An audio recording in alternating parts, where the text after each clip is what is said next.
Germany में Easter की छुट्टियों पर हम लोगों को अल्सास रीजन में मौजूद एक छोटे से शहर लाब्रेज जाने का मौका मिला।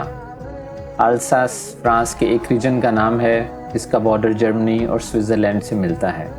ये रीजन अपने जंगलात, कल्चर और खूबसूरती की वजह से जाना जाता है। इस व्लॉग में हम एक बहुत ही खूबसूरत और मासूम जानवर लामा के एक चिड़ियाघर का विज़िट करेंगे। लामा का ओरिजिन बेसिकली साउथ अमेरिका से है, मसलन चिली, कोलंबिया, पेरू, एक्वाडोर जैसे ममालिक में ये जानवर काफ़ी तादाद में पाया जाता है। जिस तरह हमारे यहाँ गधा और घोड़ा बारबरदारी के लिए इस्तेमाल होते हैं, इसी तरह साउथ अमेरिका में लामास को भी बारबरदारी के लिए इस्तेमाल किया जाता है। ईस्टर की इन 4 छुट्टियों के दौरान हमारी और क्या क्या मसरूफियात रहीं और हमने कौन कौन सी जगह एक्सप्लोर की, ये है इस सिलसिले की पहली किस्त।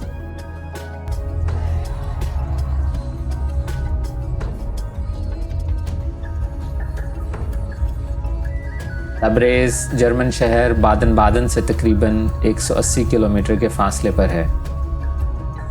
रास्ते में अल्सास रीजन के खूबसूरत जंगलात से गुजरते हुए आपको ये फासला तय करने में तकरीबन 2 से ढाई घंटे लग जाते हैं।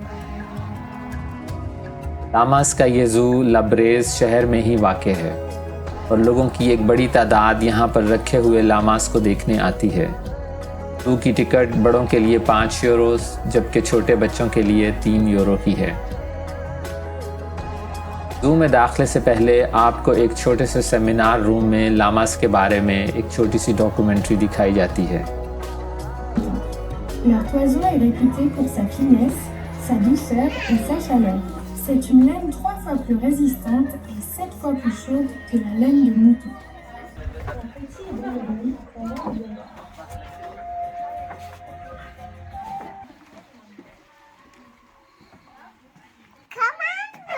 Yeah.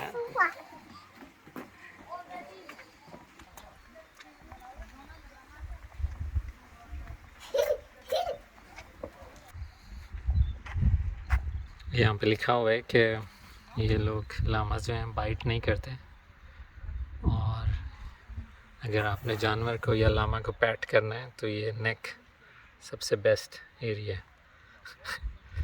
इसकी दुम पे और इसके सींगों के पास या कान के पास इसको पैट ना करें। गुड गर्ल, या। अच्छा, यहाँ पे ट्रैक्स बने हुए हैं मुख्तलिफ।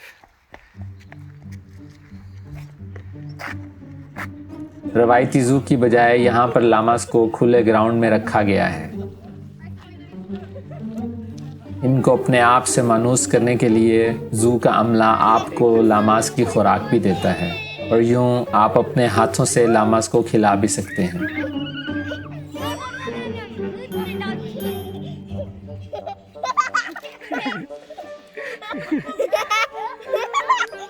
Is it tickling? Is it tickling?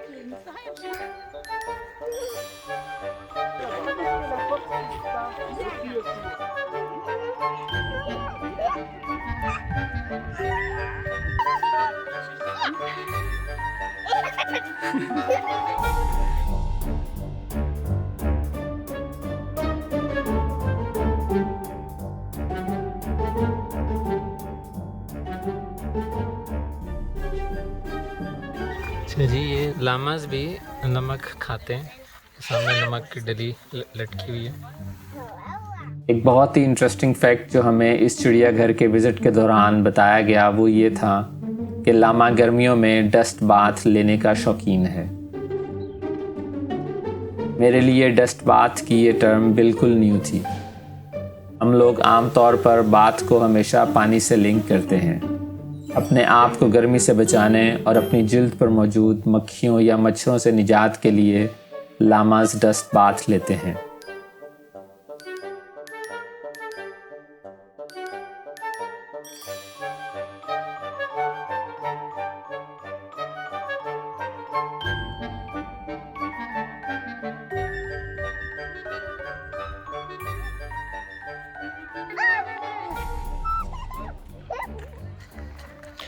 ये जर्मन, फ्रेंच और इंग्लिश में लिखा हुआ है कि ट्रैक के ऊपर रहें।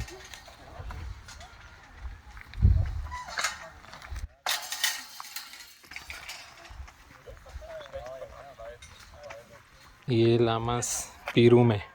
वैसे इस जगह पे काफ़ी ठंड है, पता नहीं है कैसे सरवाइव करते होंगे गर्मियाँ। लेकिन मेरे ख़्याल में ये जिस तरह हमारी इलाके में भेड़ें होती हैं उसी तरह इनको भी अरसे बाद इनकी ऊन वगैरह उतार ली जाती होगी। ये भी पीरू में। ये वैसे जगह कुछ ठंडी लग रही है, लेकिन अगर आप गौर से देखें तो इन सब की ऊन तकरीबन उतारी हुई है।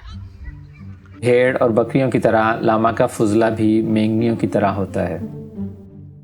इसकी शक्ल गौर से देखने पर ऊँटों जैसी लगती है, गो कि इसका साइज़ काफ़ी बड़ा होता है, लेकिन बहरहाल ये ऊँट से छोटा जानवर है। भेड़ों की तरह लामास के बाल या ऊन टेक्सटाइल इंडस्ट्री में बहुत ज़्यादा इस्तेमाल की जाती है। लामा का औसतन कद तकरीबन 6 से 7 फुट के दरमियान होता है, जबकि इसका वज़न 70 से 140 किलो के दरमियान। ये जानवर ज़्यादा तौर पर हिल एरिया में ही रहते हैं।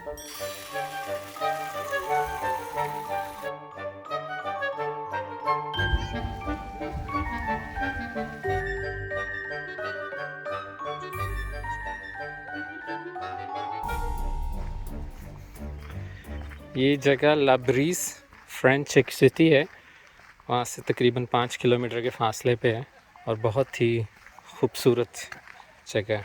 डिफरेंट एक्सपीरियंस है यहाँ पे। बिल्कुल बहुत ही खूबसूरत ट्रेल है ये, यहाँ पे लामास को रखा हुआ है। ये नमक का ब्लॉक लगाया हुआ है लामास के लिए। चूँकि सर्दियों में इस इलाके में शदीद सर्दी होती है, इसलिए रात में लामास को रहने के लिए एक बाड़ा टाइप जगह बनाई गई है, जहाँ पर फ्लोर को गर्म रखने के लिए भूसे का इस्तेमाल भी किया गया है। ये था हमारा आज का व्लॉग।